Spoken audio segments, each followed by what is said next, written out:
અત્યંત ઉત્સાહ સાથે શિક્ષા એકેડમી ઓનલાઈનના આ વિશેષ ઊંડાણપૂર્વક વિશ્લેષણમાં સૌનું હાર્દિક સ્વાગત છે.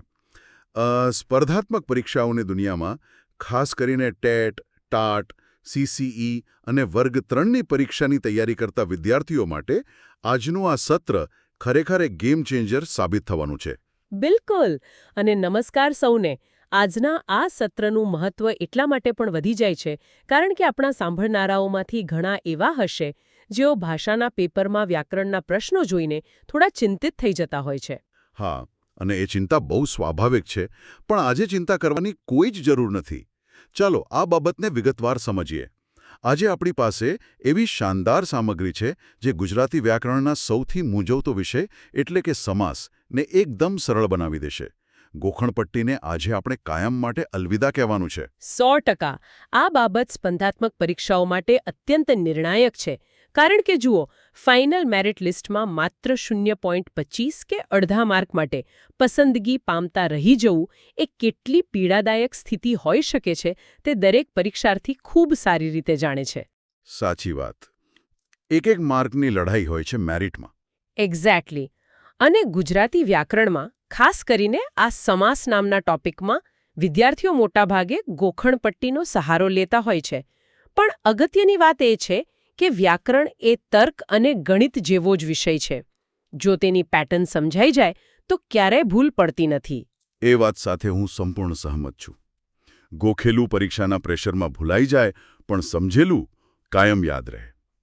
તો ચાલો જરાય સમય બગાડ્યા વિના આજના માસ્ટર ક્લાસની શરૂઆત કરીએ. આપણી પાસે કુલ 21 સ્લાઇડ્સની અત્યંત રસપ્રદ સામગ્રી છે. હવે આપણે સ્લાઇડ નંબર 1 સમજીએ. અહીં સ્પષ્ટ લખ્યું છે સમાસ, એડવાન્સ લેવલ ટ્રિક્સ અને સમજૂતી. સાથે જ ગોખણપટ્ટી વિના સમાસ ઓળખવાની વૈજ્ઞાનિક અને શોર્ટકટ પદ્ધતિઓનો ઉલ્લેખ છે. પણ મારો એક પાયાનો પ્રશ્ન છે, આ વૈજ્ઞાનિક પદ્ધતિ એટલે શું? ભાષામાં વળી વિજ્ઞાન ક્યાંથી આવ્યું?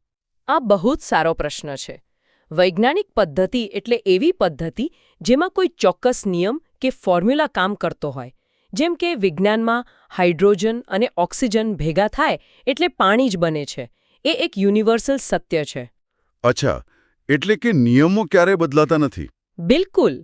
તેવી જ રીતે શબ્દોની રચના પાછળ પણ એક ચોક્કસ માળખું હોય છે. જો વિદ્યાર્થીઓને એ માળખું કે ફોર્મ્યુલા સમજાયેલી હશે તો પરીક્ષામાં કોઈ સાવ નવો જ શબ્દ પૂછાય જે ક્યારે વાંચ્યો ન હોય તો પણ તેઓ તેનો સાચો જવાબ આસાનીથી શોધી શકશે. આજના આ સત્રનો મુખ્ય હેતુ એ જ દ્રષ્ટિકોણ વિકસાવવાનો છે. એટલે કે આપણે વિદ્યાર્થીઓને માત્ર જવાબો આપવાના નથી, પણ જવાબો જાતે શોધતા શીખવવાનું છે. આ કન્સેપ્ટને વધુ સ્પષ્ટ કરવા હવે આપણે સ્લાઇડ નંબર 2 સમજીએ. અહીં પૂછવામાં આવ્યું છે, પરીક્ષામાં સમાસનો ડર કેમ લાગે છે? અને નીચે આ માસ્ટર ક્લાસનો ઉકેલ બતાવ્યો છે. સ્લાઇડમાં પઝલના ટુકડાઓની જેમ ગૂંચવાયેલા વિદ્યાર્થીઓની સ્થિતિ વર્ણવી છે. સાચે જ જ્યારે નવરાત્રિ અને નવજીવન જેવા દેખાવે એક સરખા લાગતા શબ્દો પરીક્ષાના ઓપ્શનમાં આવે ત્યારે કન્ફ્યુઝન થવું બહુ જ સ્વાભાવિક છે. તો આનો નક્કર ઉકેલ શું છે? આનો સૌથી સચોટ ઉકેલ છે પેટર્ન રેકગ્નિશન અને એલિમિનેશન મેથડ. સ્પર્ધાત્મક પરીક્ષાઓમાં બહુવિકલ્પી પ્રશ્નો એટલે કે MCQ પૂછાય છે. જ્યારે સાચો જવાબ તરત જ મગજમાં ન આવે ત્યારે એલિમિનેશન મેથડ બ્રહ્માસ્ત્રનું કામ કરે છે. એલિમિનેશન મેથડ એટલે ખોટા વિકલ્પોને કાઢી નાખવાની રીત. હા, બરાબર. ધારો કે પરીક્ષામાં કોઈ અઘરો શબ્દ પૂછાયો છે તો સ્પર્ધકોએ 4 ઓપ્શનમાંથી એવા કયા 2 ઓપ્શન છે જે કોઈ કાળે શક્ય જ નથી તે શોધવાના રહે છે. પહેલા તેને રદ કરી દો. બાકી બચેલા 2માંથી પેટર્ન શોધીને સાચો જવાબ નક્કી કરો. આ માસ્ટર ક્લાસમાં આપણે એવા જ શોર્ટકટ શીખવાના છીએ જેનાથી ઓપ્શન રદ કરતા આવડી જાય. આ એલિમિનેશન મેથડ તો ખરેખર સ્માર્ટ વર્ક છે. પણ તે લાગુ પાડતા પહેલા બેઝિક્સ ક્લિયર હોવા ખૂબ જરૂરી છે. તો પાયો મજબૂત કરવા માટે હવે આપણે સ્લાઇડ નંબર 3 સમજીએ. અહીં હેડિંગ છે સમાસ એટલે શું, જે મૂળભૂત વ્યાખ્યા છે. અહીં એક સરસ સમીકરણ આપ્યું છે, સમ વત્તા આસ બરાબર સાથે બેસવું. 2 કે તેથી વધુ શબ્દો જોડાઈને એક નવો અર્થપૂર્ણ શબ્દ બનાવે તેને સમાસ કહે છે. પણ અહીં નીચે સંધિ અને સમાસ વચ્ચેનો તફાવત પણ આપ્યો છે. ઘણીવાર વિદ્યાર્થીઓ સંધિ અને સમાસને એક જ માની લેવાની ભૂલ કરે છે, ખરું ને? હા, અને આ બહુ જ સામાન્ય ભૂલ છે. જો આપણે આને થોડા મોટા ચિત્ર સાથે જોડીએ તો વ્યાકરણમાં શબ્દ ભંડોળ વધારવા માટે આ બંને પ્રક્રિયાઓ અલગ અલગ રીતે કામ કરે છે. સંધિમાં બે અક્ષર અથવા વર્ણ જોડાય છે. અક્ષર જોડાય છે. ઉદાહરણ તરીકે ક વત્તા ઈ બરાબર કી. અહીં ઉચ્ચારણો ભેગા થાય છે. જ્યારે સમાસમાં આખાને આખા સ્વતંત્ર શબ્દો જોડાય છે, જેમ કે નવ વત્તા રાત્રિ બરાબર નવરાત્રિ. અહીં બે અલગ અર્થ ધરાવતા આખા શબ્દો ભેગા થઈને એક નવો જ અર્થ ઊભો કરે છે. સંધિમાં ધ્વનિનો ખેલ છે અને સમાસમાં શબ્દોનો ખેલ છે. અરે વાહ! આ ભેદ બહુ સરસ રીતે સ્પષ્ટ થયો. અક્ષરો જોડાય તો સંધિ અને આખા શબ્દો જોડાય તો સમાસ.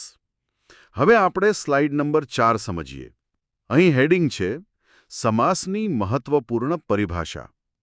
અહીં પૂર્વપદ અને ઉત્તરપદ સમજાવ્યા છે. વ્યાખ્યા પ્રમાણે જોડાયેલા શબ્દોમાં જે આગળનો શબ્દ હોય તે પૂર્વપદ અને પાછળનો શબ્દ હોય તે ઉત્તરપદ કહેવાય. નવરાત્રિના ઉદાહરણમાં નવ એ પૂર્વપદ છે અને રાત્રિ એ ઉત્તરપદ છે. પણ આ પારિભાષિક શબ્દો યાદ રાખવા કેમ આટલા જરૂરી છે? સીધું આગળ અને પાછળ ન કહી શકાય? કારણ કે પરીક્ષાના પ્રશ્નો આ જ ઔપચારિક ભાષામાં પૂછાય છે. પેપરમાં એવું નહીં લખ્યું હોય કે આ શબ્દનો આગળનો ભાગ કયો છે. ત્યાં પૂર્વપદ જ લખેલું હશે. જો આ શબ્દાવલી ન આવડતી હોય તો જવાબ આવડતો હોવા છતાં માર્ક જતો રહે. વળી અહીં સૌથી રસપ્રદ બાબત એ છે કે સ્લાઇડમાં એક એક્ઝામ ફેક્ટ આપવામાં આવ્યો છે. સમાસના ભેગા થયેલા શબ્દોને છૂટા પાડવાની પ્રક્રિયાને વિગ્રહ કહેવાય છે. હા, વિગ્રહ. આ શબ્દ બહુ સાંભળવા મળે છે. બિલકુલ. અને ભૂતકાળની વર્ગ 3ની પરીક્ષાઓમાં સીધો જ એક પ્રશ્ન પૂછાઈ ચૂક્યો છે કે સમાસ શબ્દનો વિરોધી શબ્દ કયો થાય. ઓપ્શનમાં સંધિ, જોડાણ કે છૂટું પાડવું એવા શબ્દો હોય, પણ સાચો જવાબ વિગ્રહ છે. સમાસ એટલે ભેગું કરવું અને વિગ્રહ એટલે છૂટું પાડવું. આ સીધો એક માર્કનો પેઠો સવાલ છે. આ તો વ્યાખ્યામાંથી જ સીધો MCQ બની ગયો. પરીક્ષાર્થીઓએ આ બાબતો ખાસ નોંધવા જેવી છે. આ પાયાની વાતો પછી હવે આપણે સ્લાઇડ નંબર 5 સમજીએ. અહીં હેડિંગ છે પદ પ્રધાનતાના આધારે 3 મુખ્ય પ્રકારો. અહીં સર્વપદ પ્રધાન, એકપદ પ્રધાન અને અન્ય પદ પ્રધાન એમ 3 ભાગ પાડ્યા છે. શું સ્પર્ધકોએ આ બધા પારિભાષિક નામ ગોખવા પડશે? ગોખવાની બિલકુલ જરૂર નથી, પણ આ વર્ગીકરણ પાછળનો તર્ક સમજવો જરૂરી છે. ચાલો હું આને બહુ સરળ ભાષામાં સમજાવું. પહેલો પ્રકાર છે સર્વપદ પ્રધાન. સર્વ એટલે બધા, જેમાં બંને પદો સમાન હોય, કોઈ પદ નાનું નહીં, કોઈ મોટું નહીં. દાખલા તરીકે માતા પિતા. આમાં દ્વંદ્વ સમાસ આવે છે. એટલે બંને શબ્દોનું સરખું જ મહત્વ છે. સાચી વાત. બીજો પ્રકાર છે એક પદ પ્રધાન. આમાં એક પદ મુખ્ય હોય છે અને બીજું ગૌણ હોય છે. તત્પુરુષ, કર્મધાર્ય, દ્વિગુ અને મધ્યમ પદ લોપી સમાસ આ કેટેગરીમાં આવે છે. અને ત્રીજો પ્રકાર છે અન્ય પદ પ્રધાન.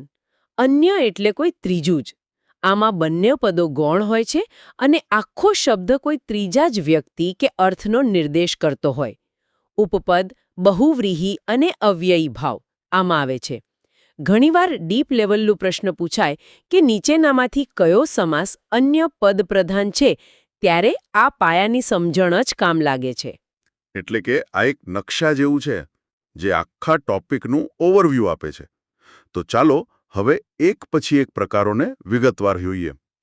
હવે આપણે સ્લાઇડ નંબર 6 સમજીએ. અહીં હેડિંગ છે એક દ્વંદ્વ સમાસ. કૌંસમાં લખ્યું છે જોડકું.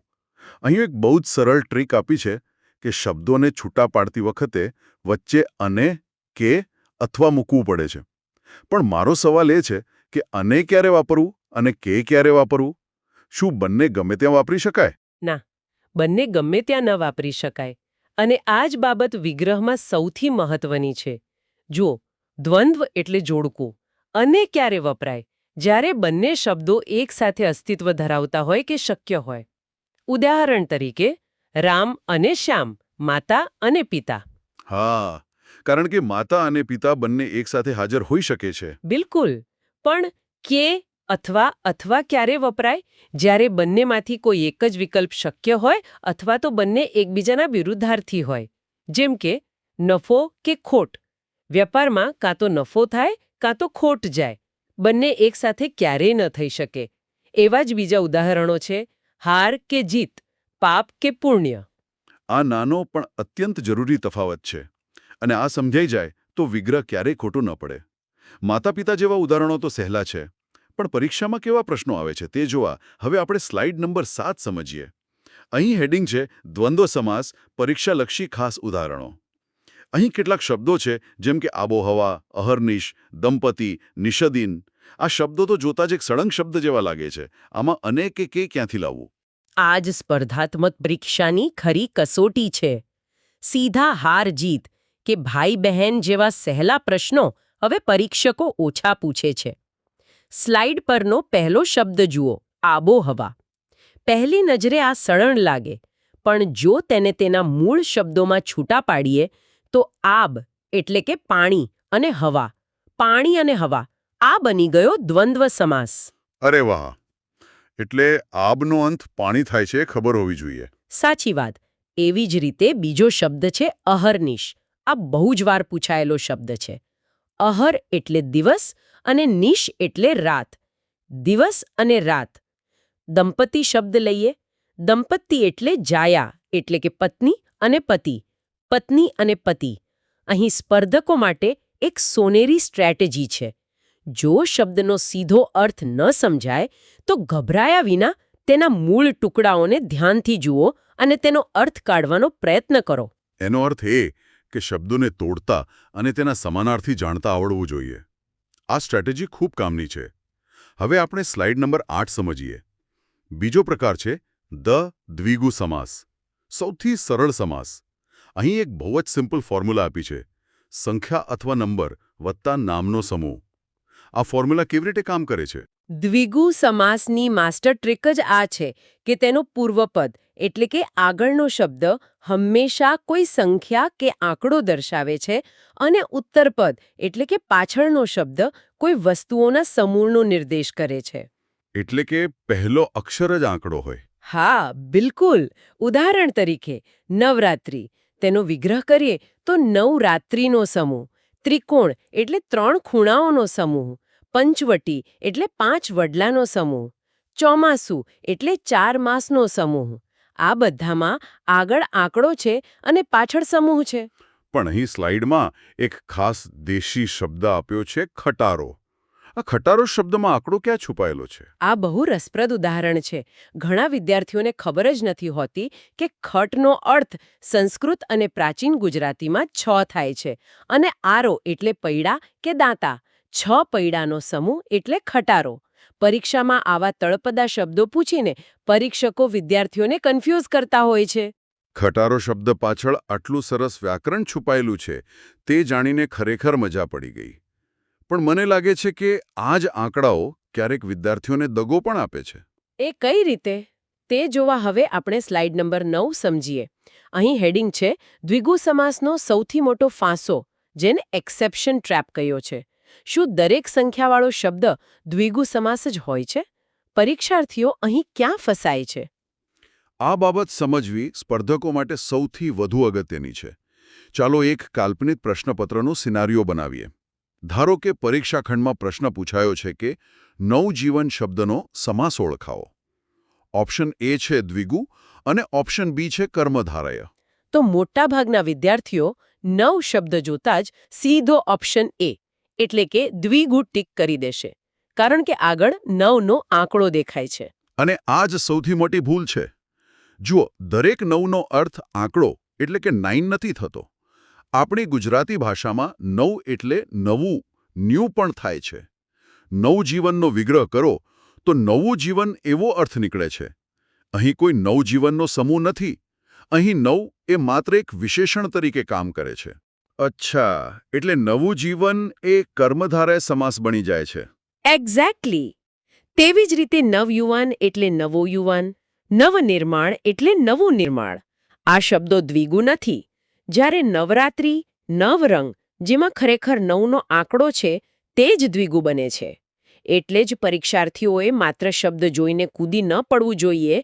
શાંતિથી મનમાં વિગ્રહ કરીને તેનો સાચો અર્થ સમજવો ફરજિયાત છે. આ તો ખરેખર આંખ ઉગાડનારી વાત છે. 9નો આંકડો અને નવું વિશેષણ આ તફાવત યાદ રાખવો જ રહ્યો. આ ફાંસામાંથી બચાવવા બદલ આભાર. ચાલો આગળ વધીએ. હવે આપણે સ્લાઇડ નંબર 10 સમજીએ. ત્રીજો પ્રકાર છે 3 ઉપપદ સમાસ. કૌંસમાં લખ્યું છે નારની ટ્રીક. અહીં પગરખું શબ્દનું ઉદાહરણ આપ્યું છે, જેને તોડીને બતાવ્યું છે પગ વત્તા રક્ષણ કરનાર, અને છેલ્લે મોટો નાર પ્રત્યય દેખાય છે. આ નારની ટ્રીક શું છે? આ ઉપપદ સમાસને તરત ઓળખવા માટેનો માસ્ટર ચીટ કોડ છે. જ્યારે પણ કોઈ શબ્દનો વિગ્રહ કરો અને જો તેના અંતે નાર પ્રત્યય આવે તો તે 100% ઉપપદ સમાસ જ હોય.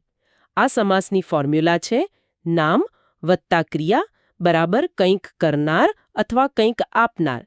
અહીં ઉત્તરપદ એટલે કે પાછળનો શબ્દ હંમેશા કોઈ ક્રિયા કરનાર વ્યક્તિ કે વસ્તુ બતાવે છે. પણ શબ્દ વાંચતી વખતે સીધો આ નાર દેખાતો નથી, ખરો ને? હા, આ સમાસ દેખાવમાં થોડી છેતરપિંડી કરે છે, કારણ કે તે એક જ સળંગ શબ્દ જેવો લાગે છે. તેમાં બે અલગ શબ્દો સ્પષ્ટ દેખાતા નથી. આપણે તેનો અર્થ કાઢવો પડે છે. તો આ દેખાવમાં છેતરપિંડી કેવી રીતે થાય છે તે સમજવા હવે આપણે સ્લાઇડ નંબર 11 સમજીએ. અહીં હેડિંગ છે ઉપપદ સમાસ પરીક્ષાલક્ષી ઉદાહરણો.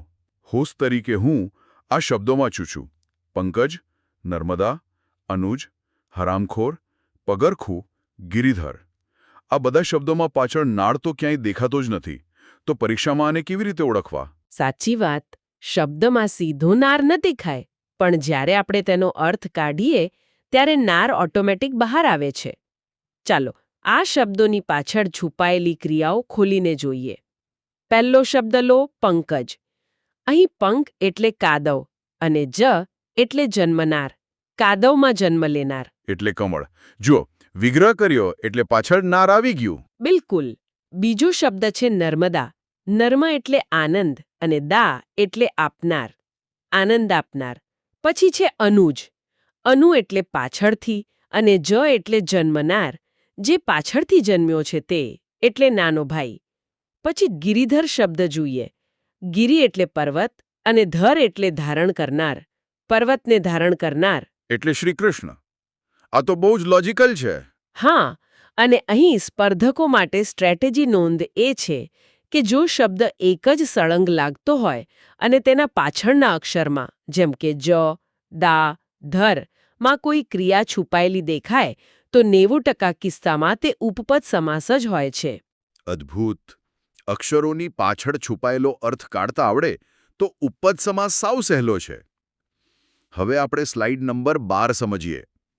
ચોથો પ્રકાર છે 4 અવ્યયી ભાવ સમાસ.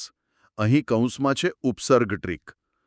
અહીં 4 પાવરફુલ ઉપસર્ગો આપ્યા છે: યથા, પ્રતિ, સ અને આ. આ ઉપસર્ગો કેવી રીતે કામ કરે છે? આ સમાસને ઓળખવો કદાચ સૌથી વધુ સરળ છે. શબ્દની રચના કેવી રીતે થાય છે તે સમજીએ. આગળ એક નાનકડો ઉપસર્ગ હોય છે, જેની સાથે પાછળ એક મુખ્ય અર્થપૂર્ણ શબ્દ જોડાય છે. ઉદાહરણ તરીકે યથાશક્તિ. અહીં શક્તિ એ ઉત્તરપદ છે અને તે મુખ્ય શબ્દ છે. અને યથા એ ઉપસર્ગ છે. સાચી વાત. પૂર્વપદ યથાનો સ્વતંત્ર રીતે કોઈ જ ખાસ અર્થ નથી. તે માત્ર શક્તિની વિશેષતા વધારે છે કે શક્તિ મુજબ. જ્યારે કોઈ શબ્દ અવ્યય બની જાય એટલે કે જેના રૂપમાં લિંગ કે વચન પ્રમાણે કોઈ ફેરફાર ન થાય, ત્યારે તે આ સમાસમાં આવે છે. આ તો જાણે રોકડા માર્ક્સ અપાવતો સમાસ છે. આ 4 ઉપસર્ગો કયા કયા છે અને તેના ઉદાહરણો પરીક્ષામાં કેવા પૂછાય છે તે જોવા હવે આપણે સ્લાઇડ નંબર 13 સમજીએ. અહીં હેડિંગ છે અવ્યયી ભાવ સમાસ 4 જાદુઈ શબ્દોનું લિસ્ટ. ચાલો આ 4 કેટેગરીના શબ્દોનું વિશ્લેષણ કરીએ. પહેલો ઉપસર્ગ છે યથા. તેનાથી બનતા શબ્દો છે યથાશક્તિ એટલે શક્તિ મુજબ, યથામતિ એટલે મતિ મુજબ, યથાક્રમ એટલે ક્રમ મુજબ. બીજો ઉપસર્ગ છે પ્રતિ.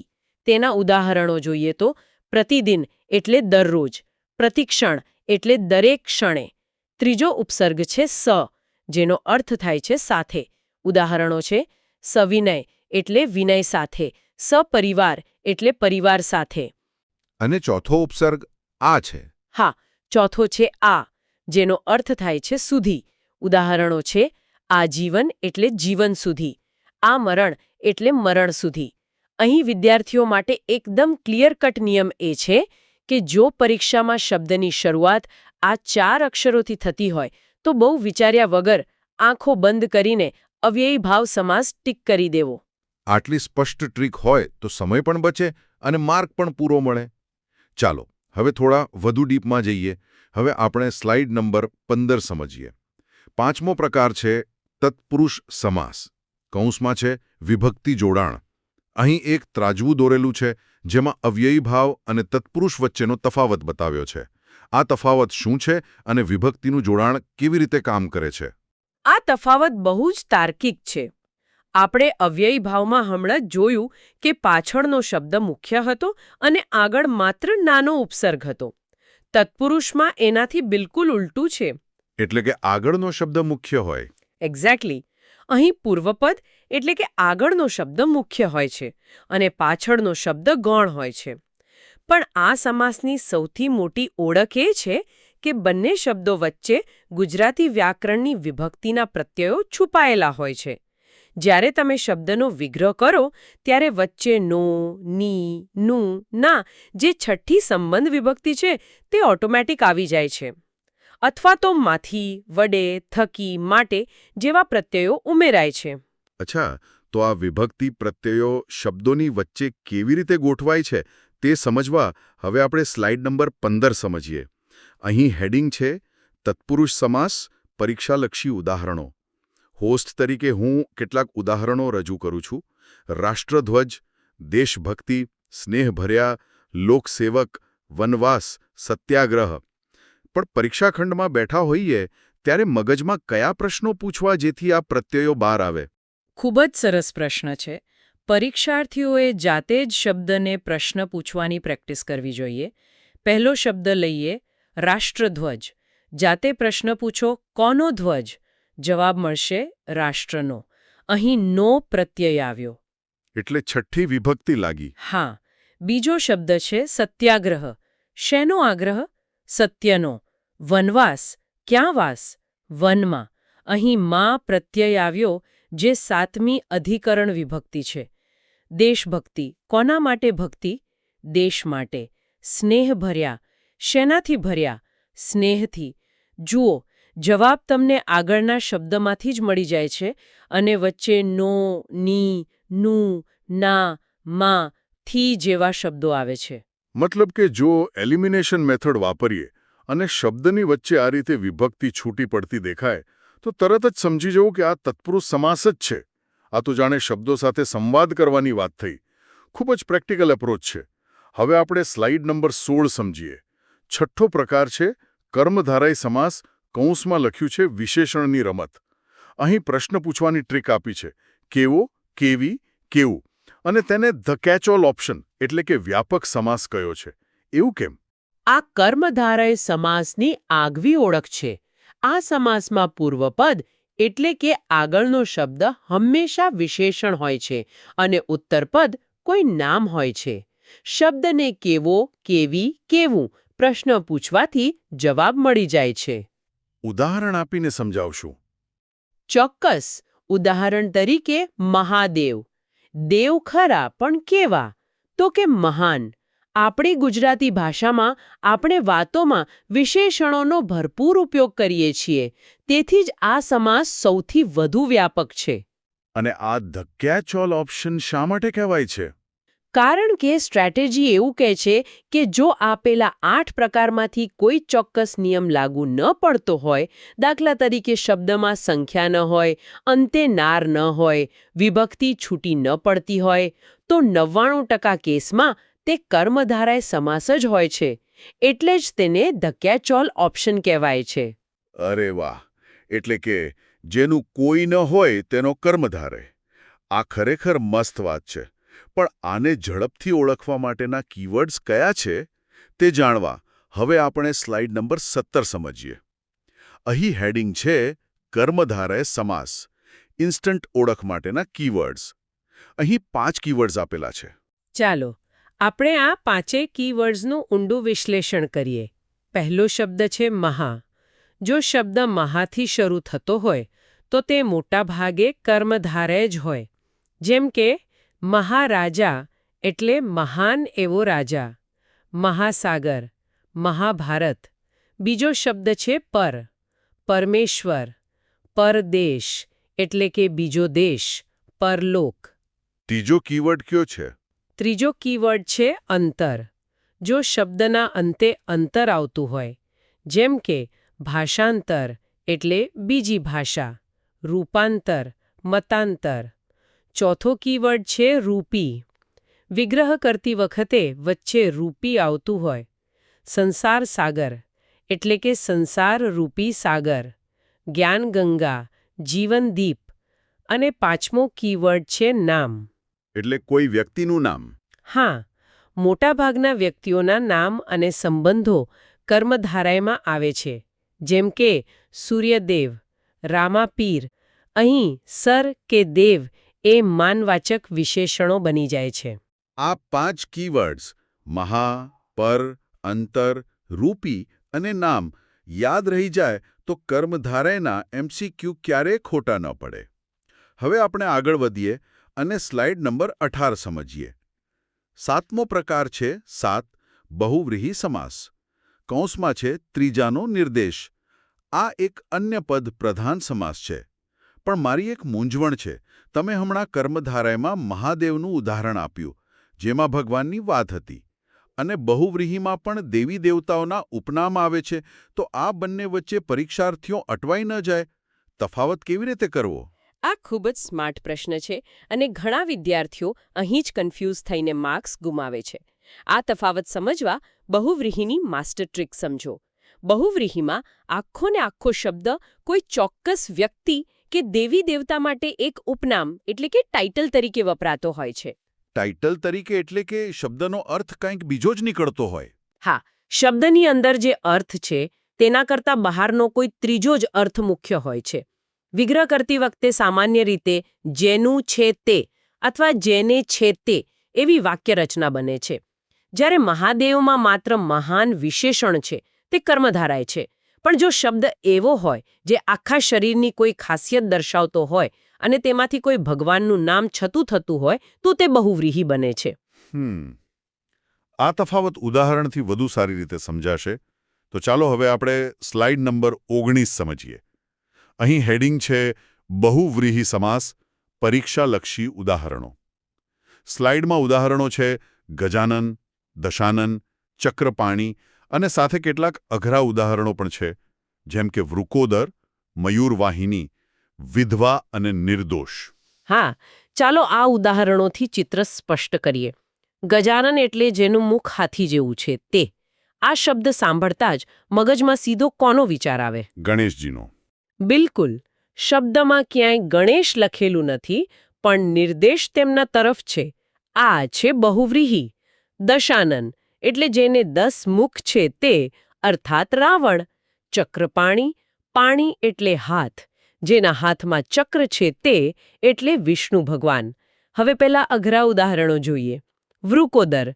વૃક એટલે વરુ અને ઉદર એટલે પેટ. જેનું પેટ વરુ જેવું છે તે. આ શબ્દ ભીમ માટે વપરાતો, કારણ કે તેને બહુ ભૂખ લાગતી. અરે વાહ! એટલે પુરાણોનું જ્ઞાન પણ અહીં કામ લાગે? સાચી વાત. આ સવાલ એક અગત્યનો મુદ્દો ઊભો કરે છે કે વ્યાકરણ માત્ર શબ્દો નથી, પણ સાંસ્કૃતિક સંદર્ભ પણ છે. મયુરવાહિની, જેનું વાહન મોર છે તે, એટલે સરસ્વતી માતા. અન્ય સામાન્ય ઉદાહરણો છે વિધવા, એટલે જેનો પતિ મૃત્યુ પામ્યો છે તે સ્ત્રી, અને નિર્દોષ, એટલે જેનો કોઈ દોષ નથી તે વ્યક્તિ. આ બધા જ શબ્દો કોઈ ચોક્કસ વ્યક્તિનો નિર્દેશ કરે છે. એકદમ સાચી વાત. વ્યાકરણ અને સંસ્કૃતિનો આ સમન્વય અદ્ભુત છે. ચાલો, હવે છેલ્લા પ્રકાર તરફ આગળ વધીએ. હવે આપણે સ્લાઇડ નંબર 20 સમજીએ. 8મો પ્રકાર છે 8 મધ્યમ પદ લોપી સમાસ. કૌંસમાં છે મિસિંગ મિડલ. આ એક પદ પ્રધાન સમાસ છે. અહીં ઘોડાગાડીનું ઉદાહરણ છે, એટલે કે ઘોડા વડે ચાલતી ગાડી. આ મધ્યમ પદ લોપી નામનો અર્થ શું થાય? નામમાં જ તેનો અર્થ છુપાયેલો છે. મધ્યમ પદ એટલે બે શબ્દોની વચ્ચેનું પદ, અને લોપી એટલે લોપ થવું કે ગાયબ થઈ જવું. આનો કોન્સેપ્ટ એવો છે કે પૂર્વપદ અને ઉત્તરપદ હાજર હોય છે, પરંતુ તેમની વચ્ચે રહેલું એક લાંબુ પદ કે આખું વાક્ય ગાયબ થયેલું હોય છે. એટલે આપણે જ્યારે વિગ્રહ કરીએ ત્યારે એ વાક્ય જાતે ઉમેરવું પડે, બરાબર ને? એક્ઝેક્ટલી. જેમ કે ઘોડાગાડીમાં માત્ર ઘોડા અને ગાડી રાખીએ તો અર્થ સ્પષ્ટ થતો નથી. વડે ચાલતી એ મધ્યમ પદ છે જેનો લોપ થયો હતો. અન્ય ઉદાહરણો જોઈએ. આગગાડી એટલે આગ વડે ચાલતી ગાડી. આરામ ખુરશી એટલે આરામ કરવા માટેની ખુરશી. દીવાદાંડી એટલે દીવા બતાવતી દાંડી અને ટિકિટ બારી એટલે ટિકિટ લેવાની બારી. અહીં ટ્રીક એ છે કે જો બે શબ્દો વચ્ચેનું અંતર પૂરવા માટે કોઈ લાંબુ વાક્ય ઉમેરવું પડતું હોય તો તે મધ્યમ પદ લોપી સમાસ જ હોય છે. તો આ રીતે આપણે સમાસના તમામ 8 પ્રકારોની સફર પૂરી કરી, પણ હજુ ક્લાઇમેક્સ બાકી છે. પરીક્ષાના પ્રેશરમાં આ બધા પ્રકારો એકસાથે કેવી રીતે યાદ કરવા તે જોવા હવે આપણે સ્લાઇડ નંબર 21 સમજીએ. હેડિંગ છે exam strategy, the elimination method and master checklist. આ આખા સત્રનો નિચોડ છે. હા, આ સ્લાઇડ ખરેખર પરીક્ષાર્થીઓ માટે એક ચીટ શીટ સમાન છે. જ્યારે પરીક્ષામાં પ્રશ્ન સામે આવે અને સીધો જવાબ ખબર ન હોય ત્યારે આ ચેકલિસ્ટ મગજમાં દોડાવવી. પ્રશ્ન પૂછો, શું શબ્દમાં સંખ્યા દેખાય છે? જો હા, તો તે દ્વિગુ સમાસ હોઈ શકે, અલબત્ત નવજીવન જેવા અપવાદોને બાદ કરતા. અને જો પાછળ નાર આવતું હોય તો તરત ઉપપદ સમાસ ટીક કરો. શું શબ્દની આગળ યથા, પ્રતિ, સ કે આ લાગેલું છે? તો તે ચોક્કસ અવ્યયી ભાવ છે. શું શબ્દને કેવો કે કીવી પૂછવાથી જવાબ મળે છે? કે પછી આગળ મહા કે પર લાગેલું છે? તો તે કર્મધારય છે. અને જો આખો શબ્દ કોઈ ભગવાન કે વ્યક્તિનું ઉપનામ હોય તો? બહુવ્રીહી આવે? બિલકુલ. અને છેલ્લે, શું બે શબ્દો વચ્ચે અને, કે અથવા મૂકી શકાય છે? તો તે દ્વંદ્વ છે. જો આ નિયમોને એક પછી એક એલિમિનેશન મેથડથી લાગુ કરવામાં આવે તો 3 ખોટા વિકલ્પો આપોઆપ દૂર થઈ જશે અને સાચો જવાબ તમારી સામે હશે. એટલે કે નિયમોને ઓળખો, અપવાદોથી બચો અને વિકલ્પો રદ કરતા શીખો. જો આટલું કરશો તો CCE હોય, ટેટ હોય કે ટાટ, તમારો 1 માર્ક બિલકુલ પાક્કો છે. 100% પાક્કો. આ મેથડ ક્યારેય ફેલ નથી થતી. તો આ સાથે આપણું આ વિશાળ અને અત્યંત માહિતીસભર સત્ર અહીં પૂર્ણ થાય છે. મને પૂરેપૂરો વિશ્વાસ છે કે આપણા સાંભળનારાઓ જેઓ આગામી સ્પર્ધાત્મક પરીક્ષાઓની રાત દિવસ તૈયારી કરી રહ્યા છે તેમના માટે આ ઊંડાણપૂર્વકનું વિશ્લેષણ ખૂબ જ ફાયદાકારક સાબિત થશે. હવે સમાસ ગોખવાની કોઈ જરૂર નથી. 100 પરીક્ષાર્થીઓને તેમની આગામી પરીક્ષાઓ માટે ખૂબ ખૂબ શુભેચ્છાઓ. જતા જતા આપણા સાંભળનારાઓ માટે હું એક અંતિમ અને વિચારપ્રેરક પ્રશ્ન મૂકી જવા માંગુ છું. જરા વિચારો, જો આપણી ગુજરાતી ભાષામાં આ સમાસ નામની વ્યવસ્થા જ ન હોત તો શું થાત? તો બહુ લાંબુ બોલવું પડત. સાચી વાત. આપણે નવરાત્રિ કહેવાને બદલે નવરાતોનો સમૂહ એમ લાંબુ બોલવું પડત. આરામ ખુરશી લાવવાને બદલે આરામ કરવા માટેની ખુરશી લાવો એવું કહેવું પડત. આપણા રોજિંદા વાક્યો કેટલા લાંબા, કંટાળાજનક અને શ્વાસ ચઢાવી દે તેવા હોત.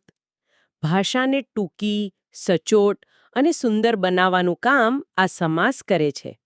આજથી જ જ્યારે કોઈ ન્યૂઝપેપર કે પુસ્તક વાંચો ત્યારે એ નોંધવાનો પ્રયાસ કરજો કે લેખકે કેટલા બધા સમાસ વાપરીને એક અઘરી અને લાંબી વાતને ટૂંકમાં પતાવી દીધી છે. જો આ રીતે જોશો તો વ્યાકરણ ક્યારેય બોરિંગ નહીં લાગે, પણ એકદમ જીવંત લાગશે. ખરેખર, આ દૃષ્ટિકોણથી વ્યાકરણ જોવાની મજા જ કંઈક અલગ છે. જોડાયેલા રહો આવા જ રસપ્રદ અને જ્ઞાનવર્ધક વિશ્લેષણો માટે. શીખતા રહો અને આગળ વધતા રહો. આવજો.